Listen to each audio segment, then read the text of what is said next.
Historias que me cuento. Esta sección pretende acercar con una mirada global la obra y vida de escritores, poetas, filósofos y figuras relevantes, hecha de forma entretenida, pero eso sí, con rigor y tomando como base los textos de los propios autores. ¿Qué tal, Guillermo? ¿Qué tal, Emil?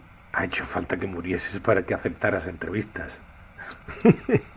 Porque en vida aceptaste pocas, igual que premios. Sí, bueno, uno al morir puede cambiar de opiniones. ¿Ah, sí? Creía que era justo al contrario. Por cierto, creo que la pregunta que todo el mundo le gustaría hacerte, pero no lo haré en directo porque me parece, no sé, muy personal, es, ya sabes, ¿qué ocurrió cuando falleciste? ¿Hay vida después de la muerte? ¿Existe Dios? ¿Otras dimensiones? ¿Me lo contarías a mí? No me gustaría desaprovechar esta oportunidad. Por supuesto, Guillermo, te lo cuento encantado. Pues mira, al fallecer... Perdón, Emil, me hablan por el internet. Guillermo, que estamos en directo desde el principio. ¿Cómo que estamos en directo? Yo qué sé, yo no... A mí me han puesto aquí, yo no soy técnico de sonido, aquí hay muchos botones. Pues si dije que la avisara. Vete a la cabecera. Métela ya. Voy.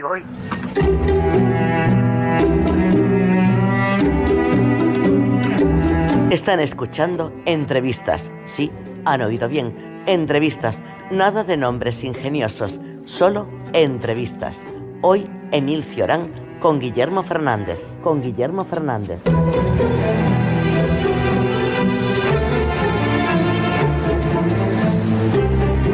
Para esta entrevista hemos convocado al filósofo y escritor rumano Emil Cioran, autor de obras como Breviario de los vencidos, Del inconveniente de haber nacido, La tentación de existir o Las cimas de la desesperación. Libros nada aconsejables tras una resaca o, más peligroso aún, confundirlos con libros de autoayuda. En el presente su obra no ha envejecido, sino que sigue siendo imprescindible para entender la condición humana y dar respuesta a las preguntas existenciales que hoy nos atañen.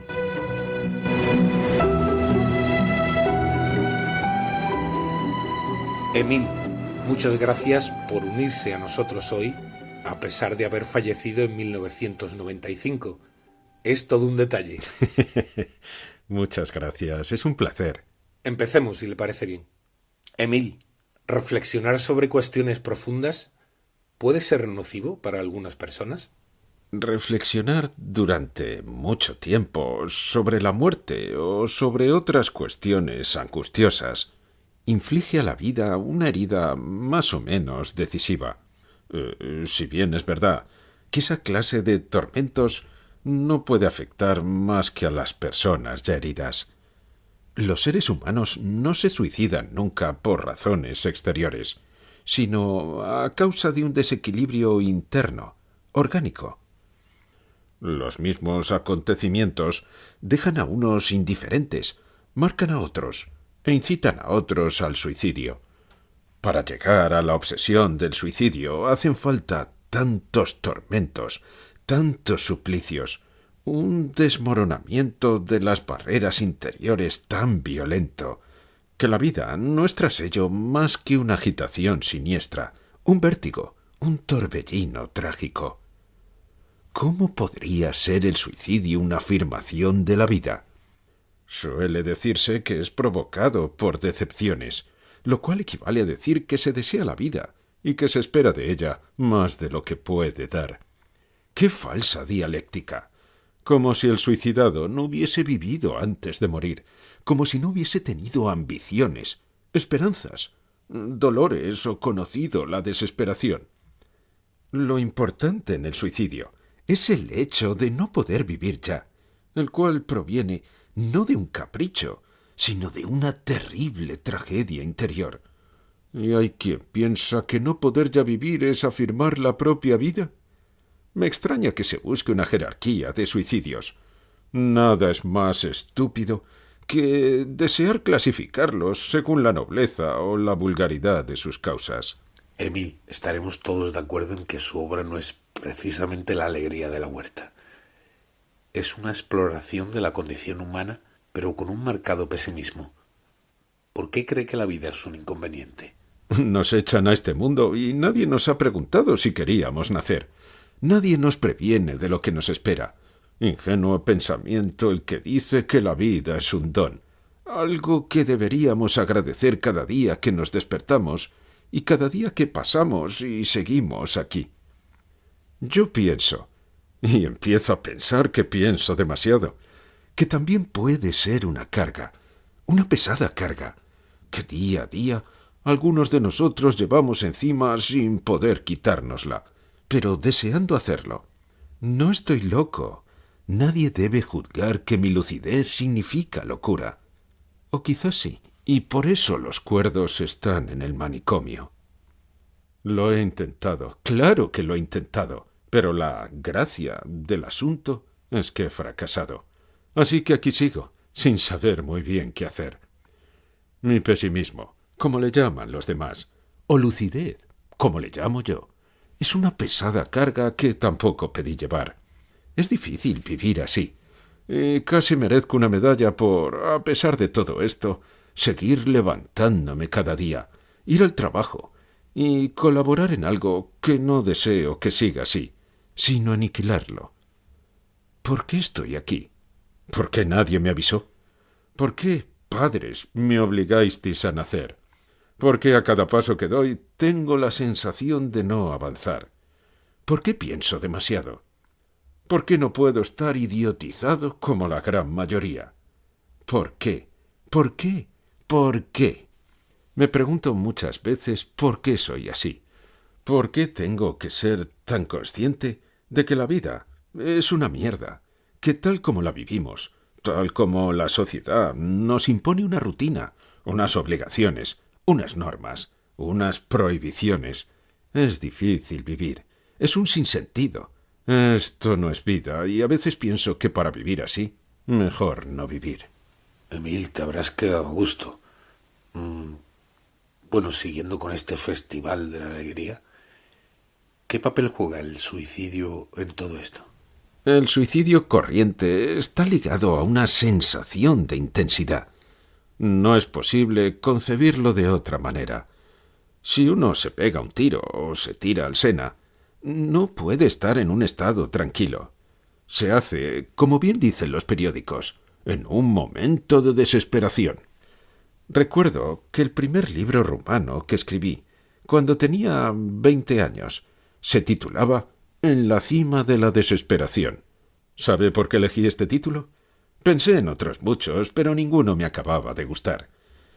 Finalmente me vino a la cabeza el titular de un periódico en el que había leído X se tiró por la ventana en la cima de la desesperación. Y ese fue el título que puse al libro. Lo cierto es que el suicidio implica o la cima o la cima, las alturas o el abismo, la extrema felicidad o la desesperación.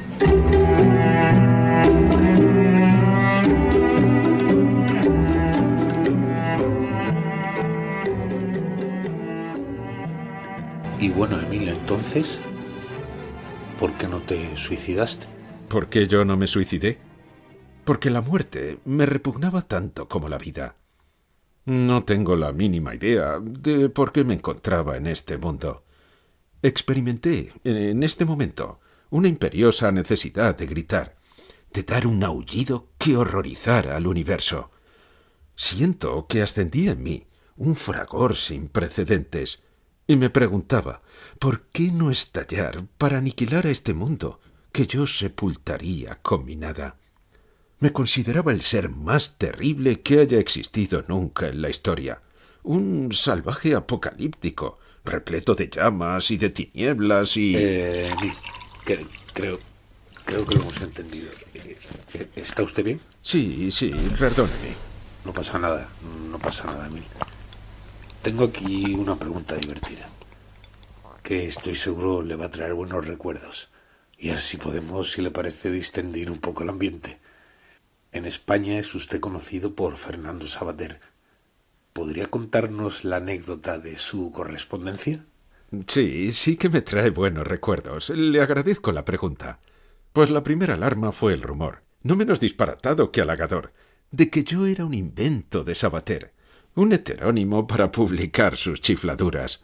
y que su pretendida tesis sobre tal fantasma no pretendía ser sino una sofisticada burla a la Academia. Sabater se lo tomó a broma, pero alguien le aconsejó que recabase una carta de mí respaldando su trabajo, que serviría además como prueba de mi existencia. De modo que me escribió: «Cioran, dicen que usted no existe». Le contesté en otro correo: «Por favor, no les desmienta». Sí. Le envié una especie de carta prólogo para la tesis, en la que les aseguraba que de ningún modo era un filósofo, y que el único miembro de este gremio que conocía actualmente era un parisino que solía pedirle de vez en cuando dinero mientras abominaba de los sinsabores de la vida. Francamente, no sé si la misiva le ayudó mucho a mejorar las cosas. Muy bueno. No creo.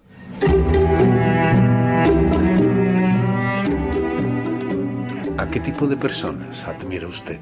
Solo admiro a dos categorías de personas: quienes pueden volverse locas en cualquier momento y quienes son capaces en cada instante de suicidarse. Únicamente ellos me impresionan, pues solo ellos conocen grandes pasiones y experimentan grandes transfiguraciones. A quienes sienten la vida de una manera positiva, aquellos seres para quienes cada instante es una certeza, que están encantados de su pasado, de su presente y de su futuro. Solo puedo estimarlos a secas. Únicamente quienes se hallan en contacto permanente con las realidades últimas me conmueven realmente. ¿Te consideras una persona triste en la vida cotidiana? La tristeza es una parte inevitable de la vida, pero también creo que la tristeza es una parte necesaria de la experiencia humana. Nos permite apreciar los buenos momentos y nos obliga a enfrentar la realidad de nuestra existencia.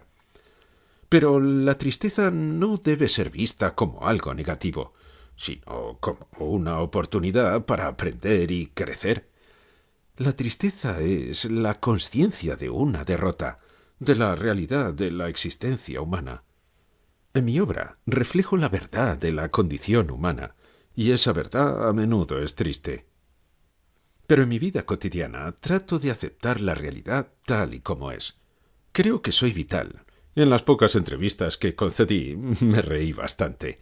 No creo transmitir como persona lo que mis libros sí hacen. ¿Te sientes solo? Sentirse solo y estar solo no es lo mismo. Pero en mi caso, sí. Me siento solo aun cuando no estoy solo, pero lo siento mucho más cuando esa soledad es también física. Soy demasiado consciente de la realidad, y los demás viven en un sueño de idiotas del que no quieren despertar, cosa que no les reprocho. ¿O soy yo el estúpido que cree ver demasiado sin ver nada?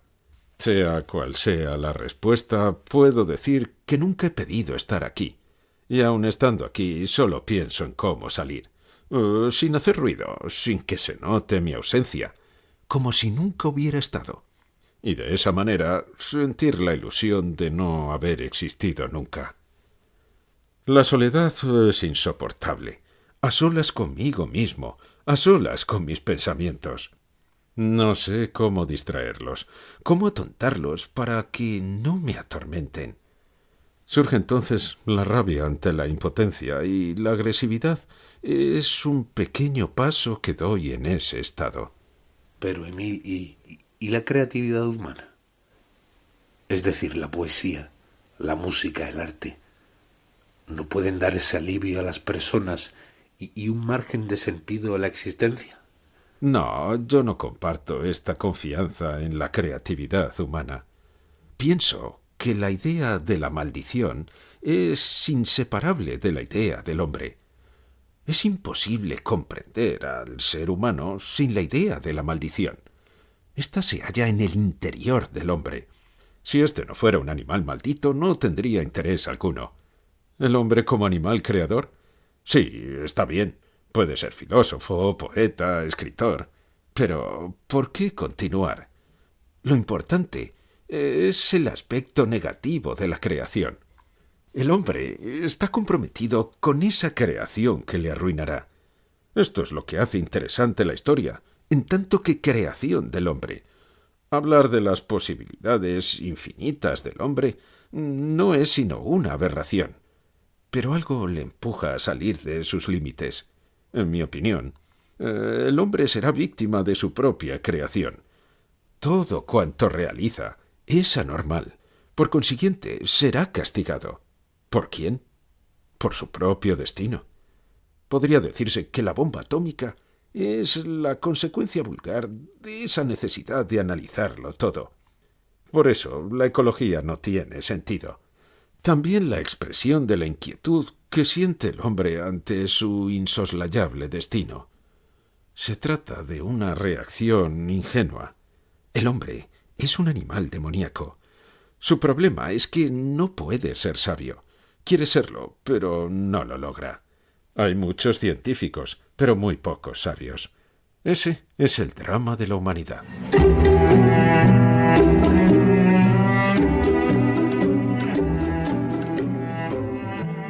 Cambiando de tema, ¿qué hubiera pensado de las redes sociales e Internet si hubiera vivido en esta época, en la era digital? Creo que las redes sociales y la Internet son una continuación de la necesidad humana de justificar su existencia. Las personas utilizan las redes sociales para proyectar una imagen de sí mismas, para mostrar al mundo que existen y que son importantes. Pero esto es solo una ilusión, una forma de evitar la verdad de la existencia humana. En última instancia, las redes sociales e Internet son solo otra forma de escapar de la realidad, de la verdad de la existencia. La tecnología moderna es solo otra forma en que la humanidad ha creado nuevas formas de sufrimiento. Las redes sociales y la tecnología nos mantienen conectados, pero también nos separan de nosotros mismos. Nos hacen más superficiales, más distraídos, más insensibles. La tecnología nos impide encontrar la verdadera felicidad y satisfacción en la vida. ¿Pero no cree que la tecnología también puede ser utilizada para el bien? Por ejemplo, para conectarse con personas en todo el mundo y compartir conocimientos. Claro, la tecnología puede ser útil, pero también puede ser perjudicial. La tecnología moderna puede ser una herramienta poderosa para compartir conocimientos y conectarse con personas en todo el mundo. Pero también nos hace más vulnerables a la manipulación y el control. La tecnología moderna nos ha llevado a un mundo en que la verdad es relativa y todo es posible.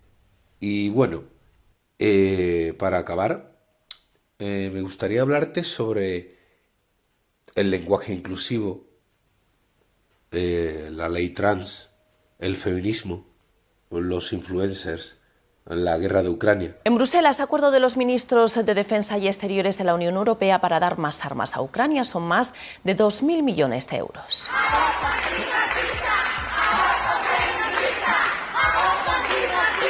Me echaron droga en el colacao. Y va a tocar hablar de tener relaciones sexuales con la regla. Y... Emil, ¿dónde vas? ¿Emil? Bueno, parece que Emil ha decidido dar por concluida la entrevista. Esto ha sido todo. Espero que les haya gustado. Les espero en breve con una próxima entrevista. Aquí, en Entrevistas. Aclaración. Las respuestas de Emil Cioran relacionadas con la actualidad, que por motivos evidentes él nunca pudo haber contestado, han sido elaboradas por ChatGPT en base a su obra.